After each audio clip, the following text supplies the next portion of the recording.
Balik lagi bareng gue Rizal. Kali ini cerita film akan menceritakan alur film berjudul Siren. Tilagan yang sedang menjalani bebas bersyarat selama beberapa hari karena ayahnya yang baru meninggal. Kini dia punya kesempatan melihat putrinya yang sudah tidak pernah bertemu sejak bayi. Sebelum masuk ke ceritanya, Mimin sapa dulu nih warga yang hadir kemarin. Ada Rangga Sanjaya 1811, Hasan Channel 5233, Edianto Sihaluho, Raden Herca, Alfiana Barokah 5195. Bagi warga yang ingin disapa selanjutnya, silakan kasih komentar terbaik buat Mimin ya. Inilah Tilagan. Semenjak kebebasannya yang cuma beberapa hari, polisi mendapati kasus pembunuhan berantai terjadi. Polisi pun mencurigai Tilagan sebagai dalang dibalik hilangnya nyawa beberapa orang tersebut. Dilihat dari gestur Tilagan yang memang seperti orang culun. Namun polisi Nandini terus mencurigai Tilagan. Apakah memang benar Tilagan pelakunya? Dan cerita Siren pun dimulai.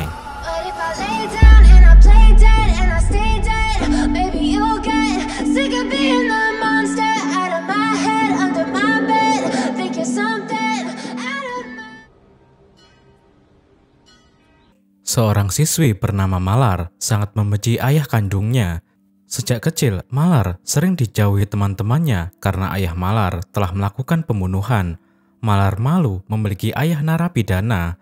Ayah Malar, Tilaga Farman, telah mendekam di penjara selama 14 tahun terakhir. Kepala sipir penjara, Tiru, memberitahu Tilagan bahwa pembebasan bersyarat yang dilakukan ibunya telah dikabulkan. Tilagan bisa pulang ke rumah selama 14 hari untuk melihat ayahnya yang sedang sakit keras. Semua narapidana pasti senang mendapatkan pembebasan bersyarat. Berbeda halnya dengan Tilagan yang terlihat tidak bersemangat keluar penjara. Tilagan belum berani pulang karena takut bertemu putrinya. Selama ini, Tilagan dikenal sebagai narapidana baik hati. Tilagan biasa mengajarkan nilai-nilai kehidupan kepada ratusan narapidana lainnya yang terlibat kasus pembunuhan. Tilagan sangat akrab dengan mereka semua. Setelah berpikir panjang, Tilagan memutuskan menggunakan hak pembebasan bersyarat miliknya. Tilagan keluar penjara dengan bahagia setelah belasan tahun tidak merasakan udara bebas. Keluarga di rumah sangat antusias menyambut kepulangan Tilagan, terutama ibu Tilagan yang memasak makanan kesukaan putranya. Bagi keluarga, Tilagan tidak pernah dipandang sebagai pembunuh. Sikap berbeda ditunjukkan Malar. Gadis itu tidak mau bertemu ayahnya. Malar memilih pergi ke rumah bibinya untuk sementara waktu. Tilagan pulang diantar bus polisi ke rumahnya di kota Kancipuram. Ibu Tilagan yang begitu merindukan putranya menangis haru. Sang ibu sedih melihat kondisi Tilagan yang sudah beruban dan tidak terurus. Banyak kenangan indah Tilagan di rumah itu. Kenangan tentang istri tercinta Jennifer dan putri kecil mereka dulu. Hanya saja Tilagan tidak menemukan putrinya yang sudah beranjak remaja. Tilagan melihat kondisi ayahnya yang terbaring sakit. Pikiran Tilagan masih mencari putrinya. Sang ibu bisa memahami perasaan Tilagan. Ibunya memberitahu jika Malar belum mau bertemu dan pergi ke rumah bibinya. Kenyataan itu membuat Tilagan terpaksa menahan rindu yang selama ini menderu. Keesokan harinya, Tilagan bersama polisi bayangan yang ditugaskan menjaganya, Velankani, pergi ke kantor polisi untuk tanda tangan. Tilagan diwajibkan mengisi tanda tangan setiap hari selama menjadi tahanan pembebasan bersyarat. Inspektur polisi setempat, Nandini, yang dikenal sangat tegas, memarahi Tilagan dan Velankani karena terlambat datang. Apabila sekali lagi Tilagan terlambat, pembebasan bersyarat Tilagan akan berakhir. Hari berikutnya, Tilagan pergi untuk melihat Malar yang pergi ke sekolah. Tapi karena hujan, Tilagan berteduh di warung. Malar juga berteduh di warung yang sama. Betapa bahagianya Tilagan melihat Malar dari jarak dekat. Ingin sekali rasanya Tilagan memeluk erat darah dagingnya itu setelah 14 tahun tidak bertemu. Malar menoleh ke arah ayahnya. Tilagan langsung menyembunyikan diri. Tilakan harus membelenggu rindu. Tidak berselang lama, sekelompok pemuda datang berteduh. Pemuda bernama Vicky menggoda Malar dengan kata-kata kurang ajar. Malar dan teman-temannya memilih menghindar. Malar merasa sedih karena tidak memiliki ayah yang bisa dijadikan pelindung. Vicky masih saja menggoda Malar yang berjalan pergi. Bayangkan bagaimana perasaan Tilagan melihat dan mendengar putrinya diganggu. Tilagan memukul Vicky. Teman-teman Vicky yang mencoba membela juga dihajar. Tilagan mengamuk, membuat mereka babak belur.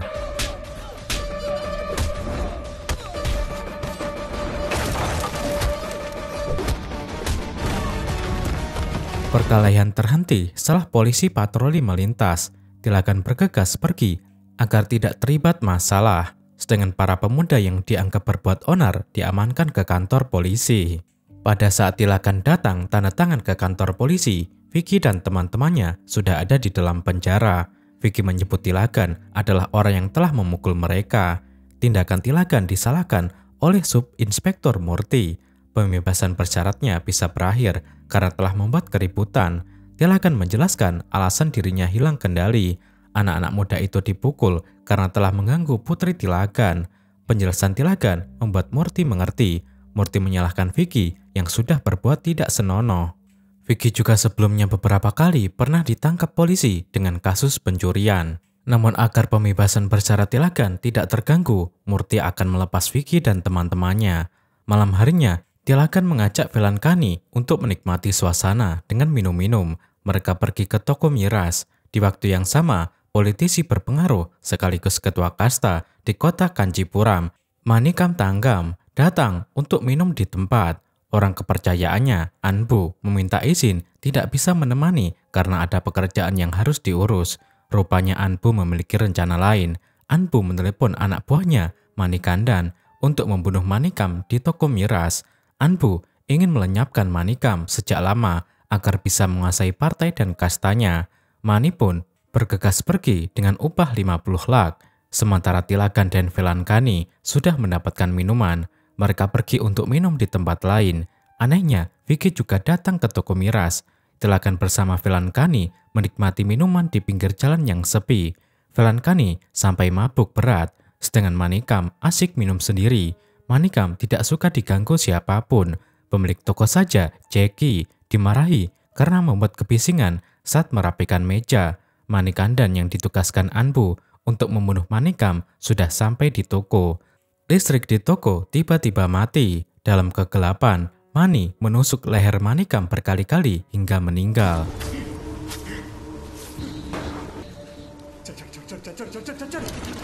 Kematian Manikam menghebohkan kota Kanjipuram. Anbu yang bertanggung jawab atas pembunuhan itu berpura-pura berunjuk rasa meminta keadilan. Inspektur polisi Nandini menangani kasus kematian Manikam.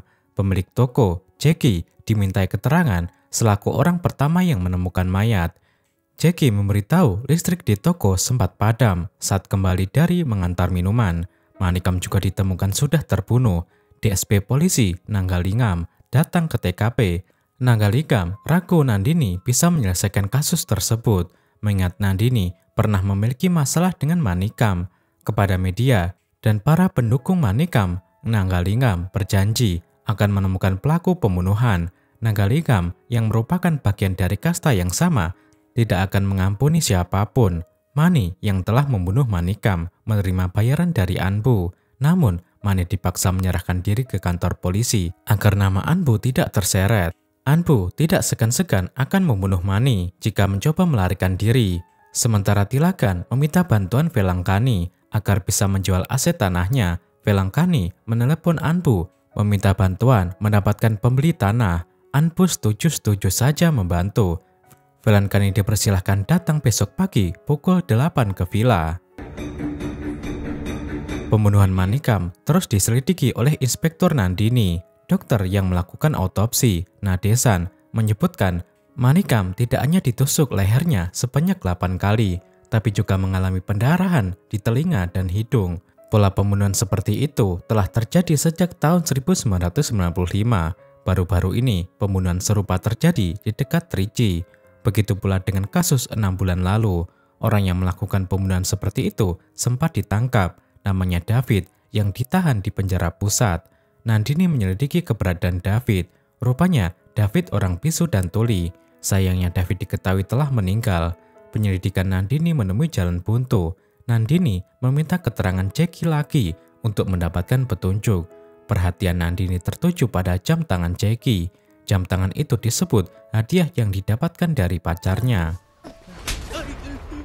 Nandini menampar Jackie agar bicara jujur. Jam itu milik Nandini yang hilang.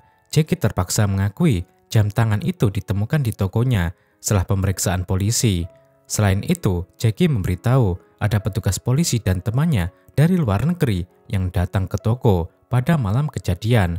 Ada pula Anbu yang datang bersama Manikam, tapi Anbu pulang terlebih dahulu, tidak ikut minum. Nandini berinisiatif menemui Anbu untuk melanjutkan penyelidikan. Di tempat Anbu sudah ada Tilagan dan Velankani. Tilagan meminta Velankani mengambilkan dokumen tanah yang tertinggal di mobil. Setelah Velankani pergi, Tilagan menemui Anbu seorang diri. Tilagan memperkenalkan dirinya sebagai teman Velankani yang akan menjual tanah. Anbu merasa pernah melihat Tilagan. Anbu masih ingat bahwa pria yang di depannya adalah Tilagan yang belasan tahun lalu bekerja sebagai sopir ambulan. Menyadari telah dikenali, wajah Tilagan yang lugu berubah menjadi menakutkan. Tilagan berusaha membunuh Anbu. Kepala Anbu dibungkus plastik sehingga kesulitan bernapas.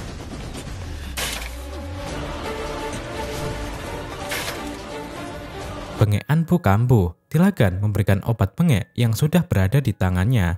Tanpa pikir apapun, Anbu menghisap obat itu. Tapi Tilagan sama sekali tidak berniat membantu Anbu. Tilagan justru telah menyuntikkan racun ke inhaler Anbu. Dalam waktu singkat, Anbu sekarat dan meninggal.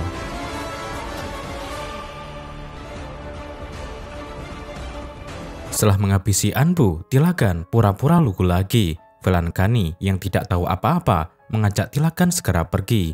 Mengingat Inspektur Nandini baru datang mencari Anbu. Nandini menemukan Anbu sudah menjadi mayat. Fakta itu membuat Nandini cukup kaget. Atasannya, DSP Nanggalingam, memerahi Nandini yang dianggap lambat menangani kasus kematian Manikam sehingga korban bertambah. Korban termasuk dalam kasta saya.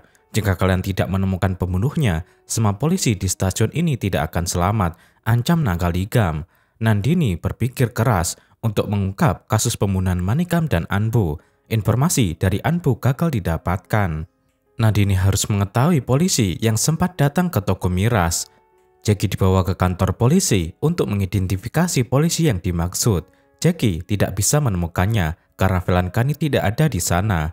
Nandini harus menghadapi kasus lain. Ibu Vicky datang melaporkan bahwa putranya telah hilang. Nandini dan Murti tidak begitu peduli.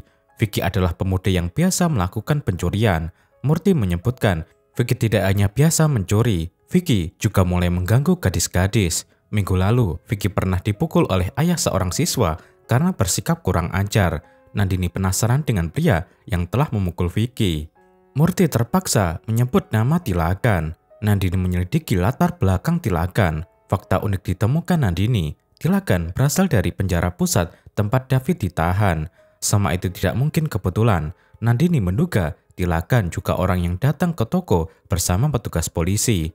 Nandini menunjukkan foto polisi Velankani. Jackie membenarkannya. Kecurigaan Nandini, Tilagan sengaja mencuri jam tangannya dan ditaruh di lokasi untuk menyesatkan penyelidikan. Nandini pergi mencari Tilagan yang sedang bersama Velankani. Mereka sedang mengurus administrasi penjualan tanah ke Mani.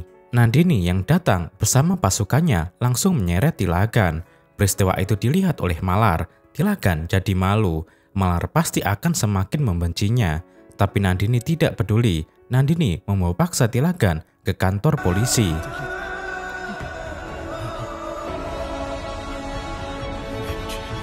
Sidik jari Tilagan diambil untuk kebutuhan penyelidikan.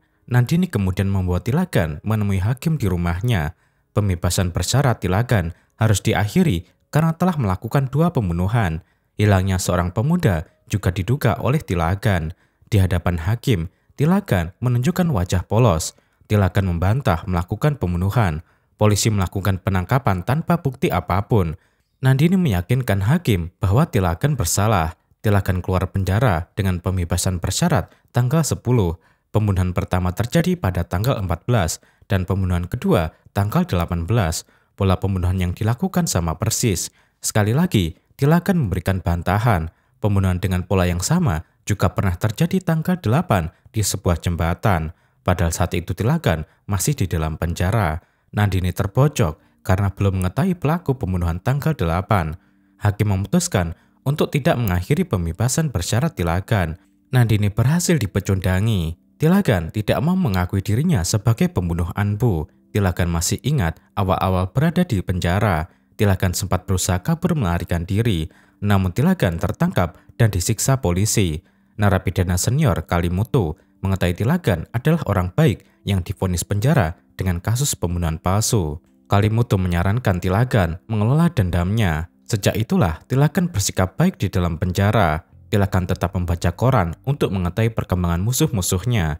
Ilmu membunuh dipelajari dari banyak narapidana. Tujuan utamanya yaitu menghabisi nyawa 3 orang yang bertanggung jawab telah menghancurkan hidup Tilakan. Tilakan harus bertindak cerdas agar tidak ketahuan. Peluang penting didapatkan saat Tilakan akan keluar penjara dengan pembebasan bersyarat. Sebelum keluar, Tilakan meminta bantuan Kalimutu yang sudah terlebih dahulu bebas. Kalimutu diminta membawa mayat orang asing ke sebuah jembatan, lalu mayat itu harus ditusuk lehernya berkali-kali. Kalimutu dengan senang hati melakukan permintaan Tilakan. Tugas itu dilakukan pada tanggal 8. Rencana utama Tilakan untuk mengelabui polisi dengan pola pembunuhan tertentu. Tilakan memang sangat cerdas, tapi Nandini juga tidak mau putus asa. Informasi tentang aktivitas Tilakan dikumpulkan dari banyak orang. Nandini justru mendapatkan informasi tentang Vicky dari seorang sopir bajai. Vicky sempat diantar ke kawasan tanah milik Tilakan yang dijual. Nandini bersama pasukannya datang ke lokasi tanah Tilakan. Setelah melakukan pemeriksaan, mayat Vicky berhasil ditemukan di sana. Nandini menduga Tilakan telah membunuh Vicky karena perseteruan sebelumnya. Pada saat Tilakan ke kantor polisi untuk tanda tangan, suasana sudah berbeda. Ibu Vicky juga ada di sana. Tilakan dituduh telah membunuh Vicky. "Kenapa kamu membunuh anak saya?" ujar ibu Vicky marah. Tilakan diam kebingungan menghadapi ibu Vicky yang mengamuk. Keributan terhenti setelah Nandini muncul. Tilakan benar-benar merasa tidak enak disebut pembunuh. Dulu, Tilakan hanya seorang sopir ambulan, selalu dianggap sebagai penyelamat. Nandini memastikan Tilakan sebagai pembunuh Manikam, Anbu, dan Vicky. Tilakan tetap tidak mau mengakui semua pembunuhan itu. Kejutannya, Nandini mendapatkan telepon dari petugas forensik Saran Vanan bahwa sidik jari Tilakan tidak sesuai dengan sidik jari yang ada di TKP pembunuhan Manikam. Nandini seperti tidak percaya sidik jari Tilakan tidak cocok.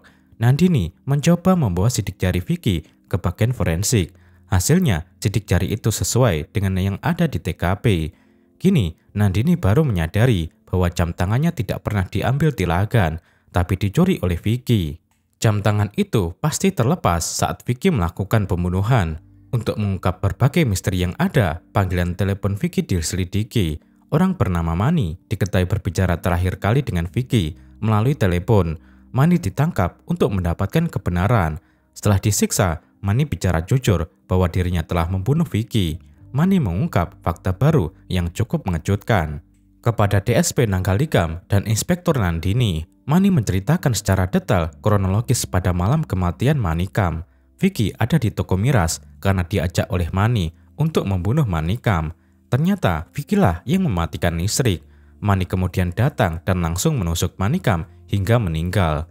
Vicky mau terlibat pembunuhan karena Mani menjanjikan 5 lak atau sekitar Rp97. Sidik jari Vicky ditaruh di pisau. Dengan begitu, Vicky akan ditangkap polisi. Mani berjanji akan membebaskan Vicky dalam waktu 6 bulan. Setelah kematian Manikam, Mani tidak perlu menyerahkan diri seperti keinginan Anbu. Mani meminta Vicky yang menyerahkan diri ke polisi karena telah menerima 5 lak. Masalahnya, Vicky tak kunjung menyerahkan diri. Mani mengajak Vicky bertemu di tanah yang akan dibeli. Vicky mengakui tidak mau menyerahkan diri karena uang 5 lak tidak cukup. Vicky menuntut 25 lak atau setengah dari 50 lak yang didapatkan Mani. Pertengkaran terjadi. Vicky menyebut Mani tidak pantas mendapatkan banyak uang karena tidak pernah membunuh Manikam. Kamu membunuh mayat, ungkap Vicky. Mani kaget mendengar itu. Rupanya setelah Vicky mematikan listrik, ada orang lain yang keluar dari toko. Vicky melihat Manikam sudah mengeluarkan darah dari hidung dan telinganya sebelum Mani datang. Ayo kita bagi rata saja uangnya. Kalau tidak, saya akan beritahu polisi, ucap Vicky. Mani takut Vicky melapor ke polisi. Karena itulah Mani membunuh Vicky. Tubuh Vicky kemudian dikubur di tempat itu yang merupakan tanah milik Tilagan. Cerita Mani memberikan babak baru. Nandini tidak bisa melacak siapa orang yang sebenarnya membunuh Manikam. DSP Nanggalinggam kecewa dengan penanganan Nandini. Nandini harus memulai dari nol lagi untuk mengetahui pelaku pembunuhan. Pola pembunuhan Manikam dan Anbu sama dengan yang dilakukan David. Nandini pergi ke penjara pusat tempat David pernah ditahan. Nandini ingin menginterogasi para napi kasus pembunuhan yang bisu dan tuli seperti David. Jumlah narapidana, bisu dan tuli tersisa tinggal 4 orang. Nandini menggunakan penerjemah untuk berkomunikasi. Nandini ingin mengetahui apakah mereka pernah bercerita kepada orang lain tentang pola pembunuhan yang mereka gunakan. Para napi itu tidak mau memberikan informasi apapun.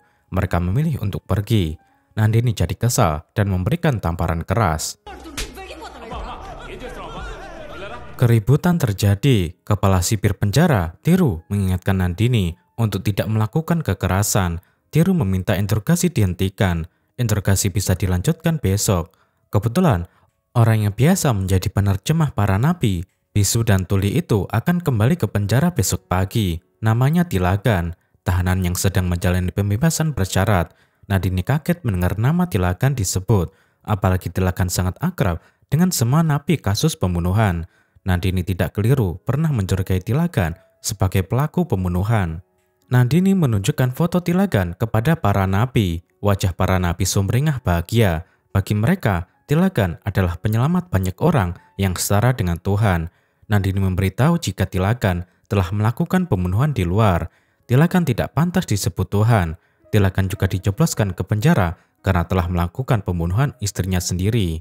Para napi kompak membela Tilagan. Melalui bahasa isyarat, mereka menceritakan siapa sebenarnya Tilagan. Belasan tahun yang lalu, Tilagan adalah sopir ambulan yang baik hati dan bertanggung jawab. Sudah banyak nyawa orang yang diselamatkan berkat kesikapan Tilagan. Suatu hari, Tilagan membawa seorang pasien ke rumah sakit. Tilagan memanggil-manggil perawat yang bertugas di sana. Perawat bernama Jennifer itu justru cuek bebek tidak mau menoleh. Tilagan marah besar dan membentak Jenny. Setelah itu, barulah Jenny bergerak memeriksa pasien. Tilagan ingin mengadukan pelayanan buruk Jenny kepada kepala rumah sakit, tapi perawat senior yang sudah lama mengenal Tilagan menghentikan langkahnya. Tilagan diberitahu bahwa Jenny perawat baru yang bisu dan tuli. Jenny adalah putri perawat Mary. Jenny bisa menjadi perawat di sana melalui jalur khusus alias nepotisme. Tilagan merasa tidak enak hati sempat memarahi Jenny. Tilagan hanya terdiam dan terpana saat Jenny marah balik dengan bahasa isyarat. Sebagai bentuk penyesalan, Tilagan meminta maaf. Sejak saat itu, Tilagan dan Jenny sering bertemu.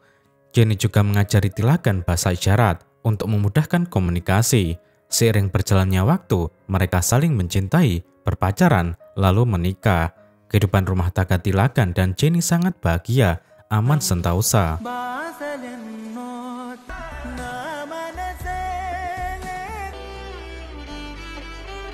Mereka dikaruniai seorang bayi perempuan. Ketika asik mengurus bayi, Tilagan mendapatkan telepon dari temannya, Katir, yang sedang menghadapi masalah serius. Katir ingin dibunuh sekelompok orang yang dipimpin oleh Anbu. Tilagan bergegas pergi ke tempat Katir. Hampir saja Anbu akan membunuh Katir, andaikan Tilagan tidak datang tepat waktu. Tilagan berjuang menyelamatkan Katir. Semua anak buah Anbu dipukul, ditendang, dan dihajar hingga babak belur.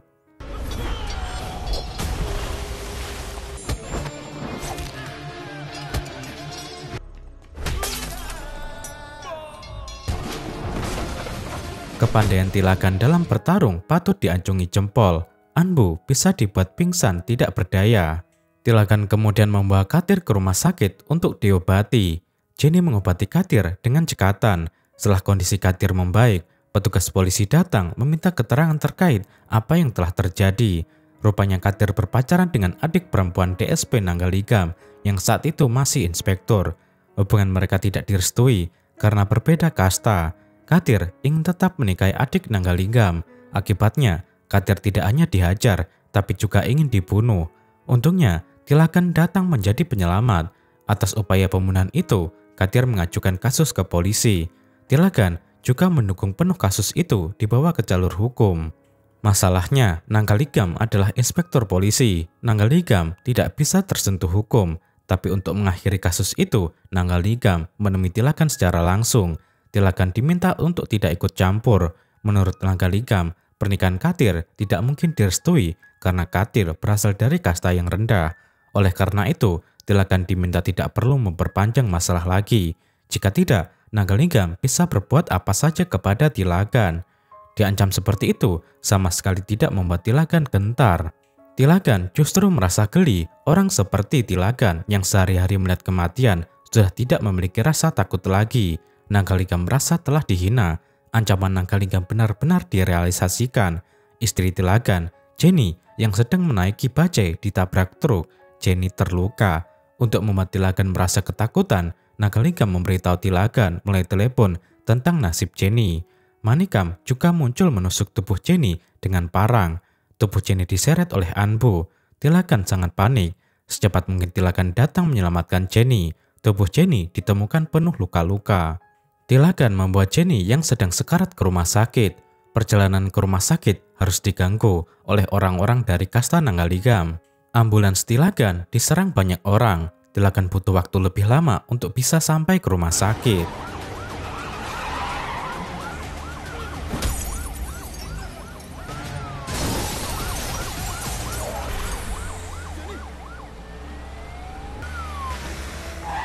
Jenny ditangani langsung oleh dokter. Naasnya, Jenny sudah tidak bernyawa. Dia meninggal dalam perjalanan. Andaikan saja kamu membawanya beberapa menit sebelumnya, kita bisa menyelamatkan Jenny, terang dokter. Tilagan seperti tidak percaya mendengar istrinya sudah meninggal. Begitu cepat Jenny pergi untuk selama-lamanya.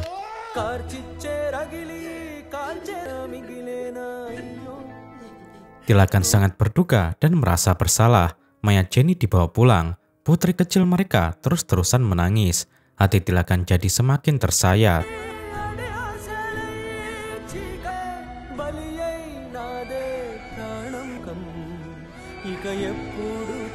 Setelah Jenny dikubur, rasa sakit Tilagan dan puternya belum hilang. Polisi tiba-tiba datang menangkap paksa Tilagan. Sebuah kasus palsu dibuat oleh Inspektur Nanggaligam untuk menghancurkan hidup Tilagan. Tudingan yang dialamatkan kepada Tilagan sangat berat. Tilagan dituduh telah membunuh istrinya sendiri, Jenny, dan Katir karena mereka ketahuan selingkuh. Bukti-bukti palsu yang memberatkan Tilagan dihadirkan di persidangan. Anbu juga berperan menjadi saksi palsu. Hakim memutuskan Tilagan bersalah. Tilagan divonis hukuman penjara seumur hidup. Tilagan yang tidak bersalah terpaksa menjalani sisa hidupnya di dalam penjara.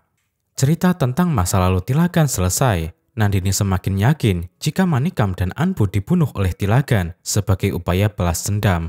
Keyakinan Nandini 100% benar. Tilagan adalah orang yang membunuh Manikam. Pada saat polisi Vlankani mabuk dan tertidur, Tilagan pergi lagi ke toko miras. Tilagan menemukan Manikam sedang asik minum. Manikam adalah orang yang berperan penting membunuh Jenny. Tilagan mengikat Manikam, lalu membuat suara berisik dari aluminium. Suara seperti itu paling dibenci oleh Manikam.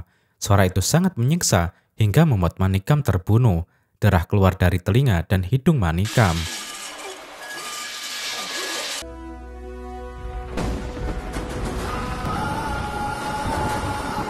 Nandini meyakini target terakhir Tilagan untuk balas dendam adalah DSP Nanggaligam. Nandini pergi menemui Tilagan untuk mengantisipasi hal-hal yang tidak diinginkan. Apalagi malam itu menjadi malam terakhir Tilagan sebelum kembali ke penjara besok pagi. Nandini cukup mengagumi keberanian dan kecerdasan Tilagan melakukan pembunuhan. Tilagan masih saja berpura-pura lugu. Saat fajar, pembebasan bersyaratmu berakhir. Saya tidak akan membiarkan kamu membunuh lagi malam ini, tegas Nandini. Nandini memerintahkan anak buahnya untuk berjaga di rumah Tilagan. Apapun yang terjadi, Tilagan tidak boleh keluar rumah. di kota Kanjipuram sedang ada festival kuil. DSP Nanggaligam sedang berada di lokasi festival untuk memastikan keamanan. Nandini memberitahu Nanggaligam bahwa keselamatannya tidak aman di tempat keramaian. Pak, setelah Maningkam dan Anbu, Anda adalah target berikutnya. Orang yang menjadi pelaku pembunuhan adalah Tilagan, terang Nandini. Nanggaligam tidak begitu peduli dengan kekhawatiran Nandini. Nanggaligam memerintahkan anak buah kepercayaannya yang berjaga di rumah Tilagan untuk menembak mati Tilagan. Sedangkan polisi lain yang berjaga diminta membantu pengamanan di lokasi festival. Situasi sedang genting. Tilagan justru asik bermain petak umpet bersama keponakan-keponakannya. Tilagan pura-pura bersembunyi, tapi sebenarnya dia keluar dari rumah melalui tembok. Setelah sampai lokasi festival, sasaran utama Tilagan adalah DSP Nanggaligam. Tilagan selalu menghindari kamera CCTV sehingga tidak terpantau oleh Nandini. Nanggaligam dilihat ada di sana bersama banyak polisi. Tilagan mengambil alat komunikasi HT milik seorang polisi. Tilagan berpura-pura menjadi polisi dan meminta bantuan tambahan tenaga untuk mengatasi kemacetan. Polisi juga diminta menyambut kedatangan istri seorang MLA. Rencana Tilagan berjalan mulus. Nanggaligam ditinggalkan seorang diri oleh anak buahnya. Saat itulah Tilagan mematikan listrik. Kembang api banyak dibakar untuk mengalihkan perhatian. Tilagan kemudian menculik Nanggaligam dengan mudah. Nandini terlambat menyadari gerakan Tilagan. DSP Nanggaligam ditemukan sudah tidak ada di lokasi. Tilagan telah membawa Nanggaligam ke sebuah bangunan. Di sana Tilagan mengajar Nanggaligam habis-habisan. Tilagan mengalahkan Nanggaligam hingga terluka parah.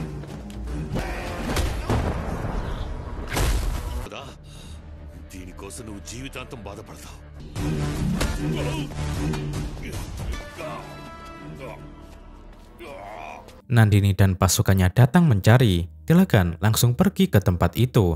Nandini menemukan Nanggaligam bersimpah luka. Ambulans dipanggil untuk menyelamatkan Nanggaligam. Nandini meminta ambulans bisa cepat membawa Nanggaligam ke rumah sakit. Nandini kecolongan lagi. Ambulans yang dipanggil baru datang. Sedangkan ambulans yang membawa DSP Nanggaligam ternyata sopirnya adalah Tilagan. Nanggaligam tidak dibawa ke rumah sakit, tapi ke tempat sepi.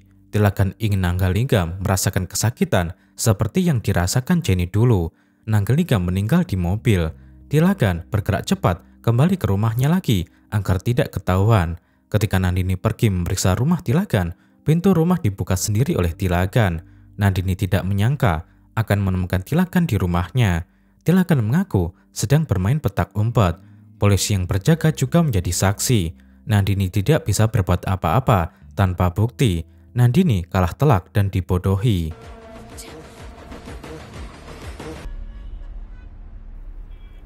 Pagi telah tiba. Berita di koran ramai tentang pembunuhan DSP Nanggaligam. Tilagan berlagak tidak pernah terjadi apa-apa. Tilagan berpamitan kepada semua keluarganya untuk kembali ke penjara lagi. Nandini sudah menunggu di depan rumah. Dalam perjalanan ke penjara, Nandini bicara empat mata dengan Tilagan. Nandini belak-belakan mengetahui secara pasti bahwa Tilagan adalah pembunuh Maningkam, Anbu, dan DSP Nanggaligam. Apapun alasannya, Nandini tidak bisa membenarkan tindakan Tilagan yang main hakim sendiri menuntaskan dendamnya. Tilagan juga tidak berpura-pura lagi. Tilagan mengakui segala perbuatannya. Tilagan tidak peduli dicap buruk oleh putrinya sendiri, Malar. Tidak apa-apa, dia menganggap saya jahat asalkan dia bisa hidup bahagia. Tidak apa-apa saya masuk penjara jika itu bisa membawa kebahagiaan bagi putri saya, ucap Tilagan. Beberapa bulan kemudian, Tilagan terlihat sedang bersama ratusan napi di penjara. Inspektur Nandini datang menjenguk Tilagan. Kedatangan Nandini terasa sangat spesial karena membawa Malar.